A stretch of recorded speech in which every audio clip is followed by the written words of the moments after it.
بسم اللہ الرحمن الرحیم۔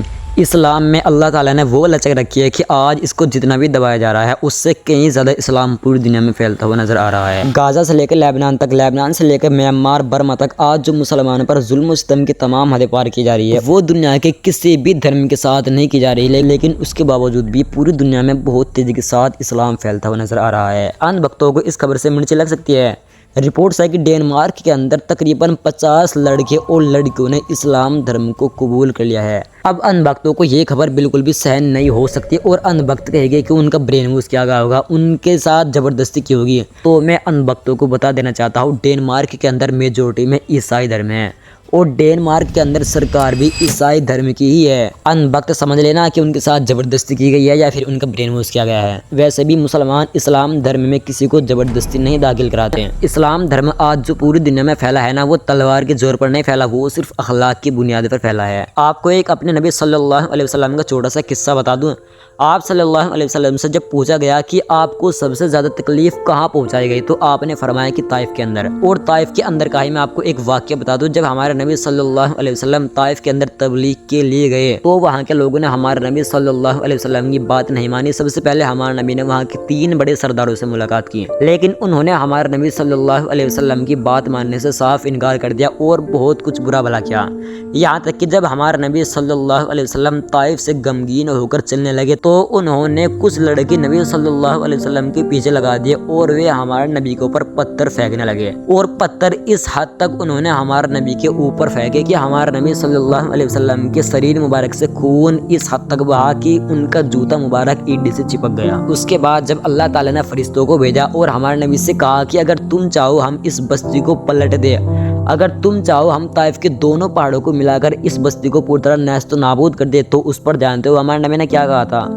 ہمارے نبی کا صبر اس حد تک تھا کہ ہمارے نبی نے یہ کہا تھا کہ ان میں سے ہی نہ صحیح مجھے یقین ہے کہ ان کی اولادوں میں سے کوئی نہ کوئی اللہ تعالیٰ کی عبادت کرے گا، کوئی نہ کوئی اسلام دھرم کو قبول کرے گا۔ اب یہاں پر کچھ لوگ ایسے بھی ہوگے جن کو یہ قصہ سمجھ نہیں آئے گا۔ وہ کہیں گے کہ ہم کیسے وشواس کر لیں کہ اللہ تعالیٰ نے فرشتوں کو بھیجا اور فرشتوں نے ہمارے نبی سے کہا کہ اگر تم چاہو ہم طائف کے دونوں پہاڑوں کو آپس میں ملا دیں اور اس بستی کو پوری طرح نیست و نابود کر دیں۔ تو میں ان لوگوں کو اپنے نبی صلی اللہ علیہ وسلم کی اخلاق دکھانا چاہتا ہوں۔ دیکھیے اگر آپ بہت تھوڑے سے بھی سمجھدار ہیں تو آپ اس بات کو دل پر لے کر سوچ کر دیکھنا۔ جب ہمارے نبی صلی اللہ علیہ وسلم نے سعودی عربیہ کے اندر دین کی تبلیغ شروع کی تو اس وقت وہاں کے لوگ ہمارے نبی کو بہت زیادہ پریشان کرتے تھے، یہاں تک کہتے تھے کہ یہ جادو کرتا ہے۔ جس طرح آج کے لوگ کہتے ہیں نا کہ ان کا برین واش کر دیا، ان کو زبردستی اسلام میں داخل کیا گیا، کچھ اسی طرح بلکہ اس سے بھی کہیں زیادہ ہمارے نبی کو لوگ کہا کرتے تھے، ٹارچر کیا کرتے تھے۔ اسی دوران ایک بوڑھی عورت جو ایک مسلمان نہیں تھی، اس نے سوچا کہ اگر میں یہاں رہوں گی تو محمد مجھ پر جادو کر سکتا ہے، اور بچپن سے میں اپنے جن خداؤں کی عبادت کرتی آ رہی ہوں، جن خداؤں کو پوجتی آ رہی ہوں، میں ان سے دور ہو جاؤں گی۔ تو اس نے اس بات کو اپنے ذہن میں رکھ کر اس شہر کو چھوڑنے کا ارادہ کر لیا، اور جب اس نے اپنا سامان گٹری میں باندھ لیا، تیار کر لیا، تو وہ اپنے دروازے پر بیٹھ گئی اور انتظار کرنے لگی کہ کوئی آئے اور مجھ کو ایک گٹری اٹھوائے۔ وہیں سے ہمارے نبی صلی اللہ علیہ وسلم جا رہے تھے تو اس بوڑھی عورت نے ہمارے نبی سے کہا کہ بیٹا تم یہ گٹری میرے سر پر رکھوا دو۔ تو جب ہمارے نبی نے دیکھا کہ اس گٹری میں بہت ہی زیادہ وزن ہے تو ہمارے نبی نے کہا کہ اماں اس گٹری کو میں لے چلتا ہوں جہاں آپ چاہیں گے۔ تو ہمارے نبی صلی اللہ علیہ وسلم نے اس گٹری کو اپنے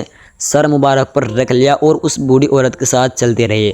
تو راستے میں وہ بوڑھی عورت ہمارے نبی صلی اللہ علیہ وسلم کو سمجھا رہی تھی کہ بیٹا یہاں پر ایک محمد نام کا آدمی آیا ہے اور وہ لوگوں پر جادو کرتا ہے، اور میں تجھے سمجھانا چاہتی ہوں کہ تو اس سے دور رہنا اور ہو سکے تو یہاں سے چلا جا، کیونکہ تو بہت بھولا بالا ہے۔ اس طرح کی باتیں وہ ہمارے نبی صلی اللہ علیہ وسلم کو پورے راستے سمجھاتی رہی، یعنی ہمارے نبی کے سامنے ہمارے نبی کی توہین کرتی رہی، لیکن اس کے باوجود بھی ہمارے نبی نے بنا کچھ کہے تمام اس کی باتوں کو سہن کرتے ہوئے اس کی گٹری منزل مقصود تک پہنچا دی۔ جب ہمارے نبی نے اس گٹری کو اتارا اور چلنے کا ارادہ کیا تو اس بوڑھی عورت نے کہا کہ بیٹا تو اپنا نام تو بتا، آخر تیرا نام کیا ہے؟ تو ہمارے نبی نے پہلی مرتبہ میں اپنا نام نہیں بتایا۔ دوسری بار پھر اس نے کہا تو ہمارے نبی نے کہا کہ اماں میں ہی وہ محمد ہوں جس کے ڈر سے تو نے اپنے شہر کو چھوڑا اور تو اس بیابان علاقے میں آ گئی ہے۔ اس کے بعد جب اس بوڑھی عورت نے ہمارے نبی صلی اللہ علیہ وسلم کی اخلاق دیکھے، ہمارے نبی صلی اللہ علیہ وسلم کے کردار دیکھے، ہمارے نبی صلی اللہ علیہ وسلم کا چہرہ مبارک دیکھا، تو اس بوڑھی عورت نے جس نبی کے ڈر سے، جس محمد صلی اللہ علیہ وسلم کے ڈر سے اپنا شہر چھوڑا تھا، اسی محمد صلی اللہ علیہ وسلم کے ہاتھ پر کلمہ پڑھ لیا۔ یہ ہے ہمارے نبی صلی اللہ علیہ وسلم کے اخلاق۔ آج جن اندھ بھکتوں کے اندر شروعات سے ہی اسلام دھرم کے خلاف زہر بھر دیا جاتا ہے، جو لوگ آج ہمارے نبی کے سامنے گستاخی کر رہی ہے، جو لوگ آج ہمارے نبی کو گالیاں دے رہی ہے، میں ان کو بس بہت تھوڑی سی بات کہنا چاہوں گا کہ اگر آپ بہت تھوڑا سا بھی پڑھنا جانتے ہو، اگر آپ گوگل پر ریسرچ کرنا جانتے ہو، تو آپ گوگل پر ریسرچ کر کے یہ دیکھنا کہ دنیا کا سب سے اچھا اور سب سے پیارا انسان کون ہے۔ پیغمبر محمد کو دنیا کا سب سے اچھا اور پیارا انسان مانا جاتا ہے۔ وہیں ایران کے اندر ایران کے سپریم لیڈر آیت اللہ علی خامنئی کو دفنانے اور کفنانے کی تیاریاں بہت ہی زبردست چل رہی ہے۔ ایران نے آیت اللہ علی خامنئی کا جنازہ پبلک کے سامنے کر دیا ہے۔ بہت ساری ویڈیوز ایران کی طرف سے آ رہی ہے۔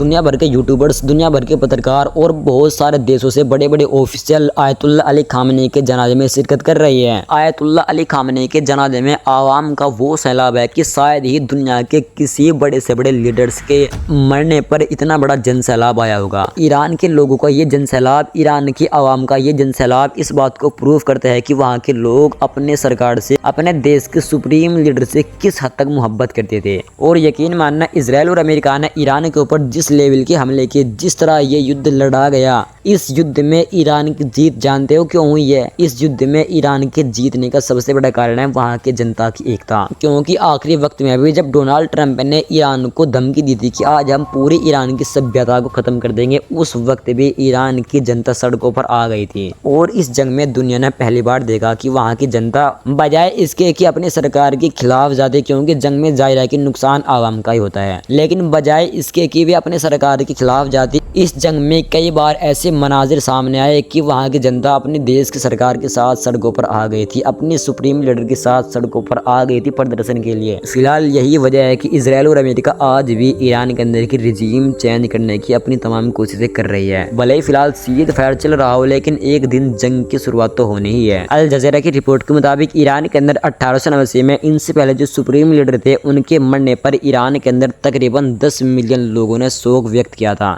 یعنی 10 ملین لوگوں کی بھیڑ جمع ہو گئی تھی۔ اور اس بار بتایا جا رہا ہے کہ یہ آنکڑا 10 ملین کو بھی پار کر سکتا ہے، یعنی کہ 1 کروڑ کو بھی پار کر سکتا ہے۔